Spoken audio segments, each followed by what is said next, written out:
Welcome to அபி சமையல். இன்னைக்கு சுட சுட மீன் குழம்பும் சூப்பரான மொறு மொறுன்னு மீன் வறுவலும் நம்ம வீட்டிலையே மசாலா அரைச்சு எப்படி செய்யலான்னு பார்க்கலாம்.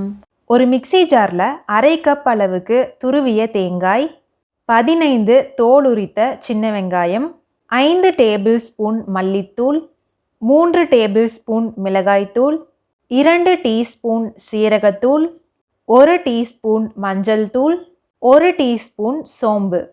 இது கூடவே 1 கப் அளவுக்கு தண்ணீர் சேர்த்துட்டு நல்லா நைஸாக ஒரு பேஸ்ட் மாதிரி அரைச்சி எடுத்துருங்க. இது அப்படியே இருக்கட்டுங்க.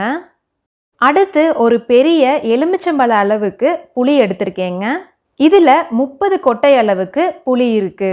இது கூடவே 1 கப் அளவுக்கு சுடுதண்ணீர் சேர்த்துட்டு ஊற வச்சுக்கிறேங்க.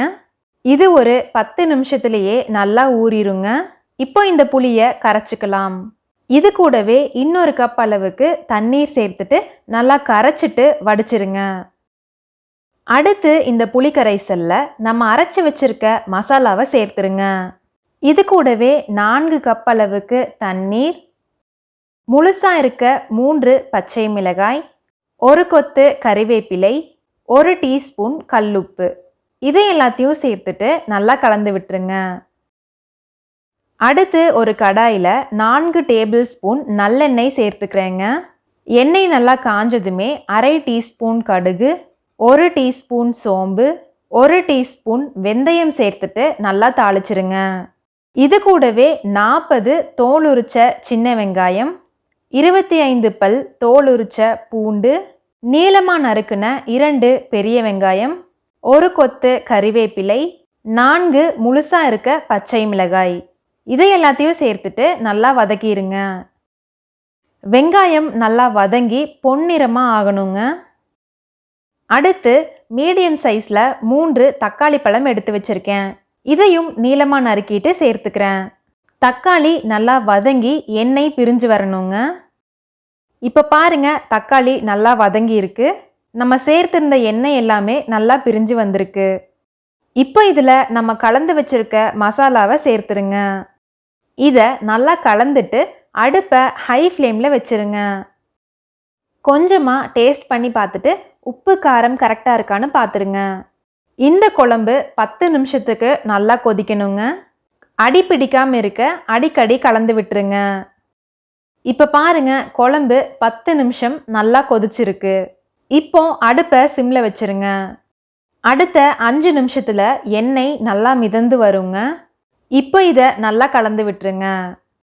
சுத்தம் பண்ணி வச்சுருக்க 1 கிலோ அளவுக்கு மீன் துண்டுகளை சேர்த்துக்கலாங்க. அடுப்பு சிம்லையே இருக்கட்டுங்க.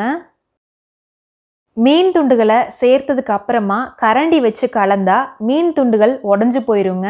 அதனால் மீனை போட்டதுக்கு அப்புறமா கலக்க வேண்டாங்க. இந்த குழம்புல மீனை போட்டதுமே 5 நிமிஷத்தில் மீன் நல்லா வெந்துருங்க. இப்போ பாருங்க, மீனை சேர்த்ததுக்கு அப்புறமா 5 நிமிடம் ஆயிருக்கு. இப்போ அடுப்பை ஆஃப் பண்ணிடுறேங்க. கடைசியாக 2 கொத்து கறிவேப்பிலை சேர்த்துட்டு அப்படியே மூடி வச்சிடுறேன். இந்த மாதிரி மீன் குழம்பு வச்சுட்டு 4 இல்லைன்னா 5 மணி நேரம் கழித்து சாப்பிட்டா சூப்பராக இருக்குங்க. குறைந்தது அரை மணி நேரமாவது விட்டுட்டு அப்புறமா சாப்பிடுங்க. அவ்வளோதாங்க, ரெடி ஆயிடுச்சு. ரொம்ப ரொம்ப சிம்பிளான டேஸ்டான மீன் குழம்பு. அடுத்த முறை மீன் வாங்கும்போது நீங்களும் இந்த மாதிரி குழம்பு வச்சு பார்த்துட்டு எப்படி இருந்துச்சுன்னு மறக்காம கமெண்ட்ல சொல்லுங்க. அடுத்து மீன் வறுவல் எப்படி செய்யலான்னு பார்க்கலாங்க. நம்ம வீட்டிலையே மசாலா அரைச்சு ஒரு துளி கூட மசாலா உதிராம சூப்பரான மீன் வறுவல் எப்படி செய்யலான்னு பார்க்கலாம்.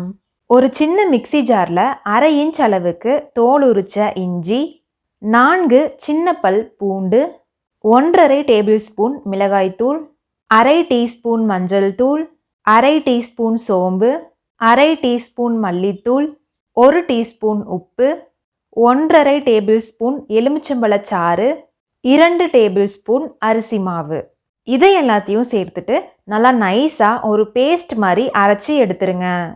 இந்த மசாலா அரைக்கும் போது அதிகமாக தண்ணி சேர்க்கக்கூடாதுங்க. நான் இன்னைக்கு 2½ டேபிள் ஸ்பூன் தண்ணி சேர்த்துருக்கேன். இந்த மசாலாவை நல்லா சுத்தம் பண்ணி வச்சுருக்க மீனில் சேர்த்துட்டு நல்லா கலந்துருங்க. இந்த மசாலா ரொம்ப கெட்டியாகவும் இருக்கக்கூடாதுங்க. ரொம்ப தண்ணியாக இருந்தாலுமே மீனில் பிடிக்காது. அதனால் அளவாக தண்ணி சேர்த்து நல்லா நைஸாக ஒரு பேஸ்ட் மாதிரி அரைச்சி எடுத்துருங்க. உப்பு காரம் இரண்டுமே நீங்கள் லைட்டாக டேஸ்ட் பண்ணி பார்த்துட்டு கூடவோ குறைவாவோ சேர்த்துருங்க. இப்போ பாருங்க, மீனோட எல்லா சைடுமே மசாலா நல்லா பிடிச்சிருக்கு. இப்போ இந்த மீனை மசாலாவோட சேர்த்து ஊற வைக்கணுங்க. உங்கள் வீட்டில் ஃப்ரிட்ஜ் இருந்துச்சுன்னா இந்த மீன் துண்டுகளை ஒரு பாத்திரத்தில் போட்டு மூடி வச்சு ஃப்ரிட்ஜில் வச்சிருங்க. குறைந்தது 2லிருந்து 3 மணி நேரம் ஃப்ரிட்ஜில் வச்சிருக்கணுங்க. அப்படி இல்லைன்னா இந்த மாதிரி பிளேட்டில் ஒன்று மேலே ஒன்று வைக்காம நல்லா பரவலாக வச்சிருங்க. இப்போ இந்த பிளேட்டை ஃபேனுக்கு அடியில் வச்சுட்டு 2 மணி நேரம் நல்லா காய வச்சிருங்க. இப்போ பாருங்க, மசாலால இருந்த ஈரப்பதம் நல்லா குறைஞ்சு மீனோட ஒட்டி இருக்கு. இப்போ இந்த மீனை திருப்பி போட்டுருங்க. இப்போ இதையும் ஃபேனுக்கு அடியில் 2 மணி நேரம் வச்சிருந்தீங்கன்னா மசாலா நல்லா மீனோட சேர்ந்து சூப்பராக இருக்குங்க. இப்படி நீங்கள் ஊற வச்சாதான் மீனோட மசாலா உதிராமல் வருங்க. டேஸ்ட்டும் சூப்பராக இருக்கும். அடுத்து மீனை வறுத்து எடுத்துடலாங்க. நான் இன்னைக்கு தோசைக்கல்ல வறுத்து காட்டுறேங்க. இதுக்கு 1 டீஸ்பூன் எண்ணெயே அதிகமாக இருக்கும். தோசைக்கல் நல்லா காஞ்சதுமே அடுப்பை சிம்ல வச்சிருங்க. 1 டீஸ்பூன் எண்ணெய் சேர்த்துக்கிறேங்க. இதில் நல்லா ஊற வச்சிருக்க மீன் துண்டுகளை சேர்த்துக்கிறேன். உங்களுக்கு வேணும்னா ஒரு கடாயில் அதிகமாக எண்ணெய் சேர்த்து உள்ளே போட்டு பொரிச்சு எடுத்துக்கலாங்க. 3 நிமிஷத்துலேயே ஒரு சைடு மீன் நல்லா வெந்துருங்க. இப்போ இதை திருப்பி போட்டுருங்க. இந்த தோசைக்கல் நாங்கள் மீன் வறுவலுக்குனே தனியாக வச்சுருக்கோங்க. அடுத்த ஒரு 3 நிமிஷத்தில் இன்னொரு சைடும் நல்லா வெந்துருங்க. இப்போ பாருங்க, 2 சைடுமே நல்லா வெந்துருச்சு. இப்போ இதை எடுத்து சூடாக பரிமாறலாம். அவ்வளோதாங்க, ரெடி ஆயிருச்சு சூப்பரான அதிகமாக எண்ணெய் சேர்க்காத மசாலா உதிராத மீன் வறுவல். நீங்களும் அடுத்த முறை மீன் வாங்கும்போது இந்த மாதிரி வறுவல் செஞ்சு பார்த்துட்டு எப்படி இருந்துச்சுன்னு மறக்காம கமெண்ட்ல சொல்லுங்க. இந்த வீடியோ உங்களுக்கு பிடிச்சிருந்தா லைக் பண்ணிட்டு உங்க ஃப்ரெண்ட்ஸுக்கும் ஷேர் பண்ணிருங்க. மறக்காம அபி சமையல் சேனலை சப்ஸ்கிரைப் பண்ணிருங்க.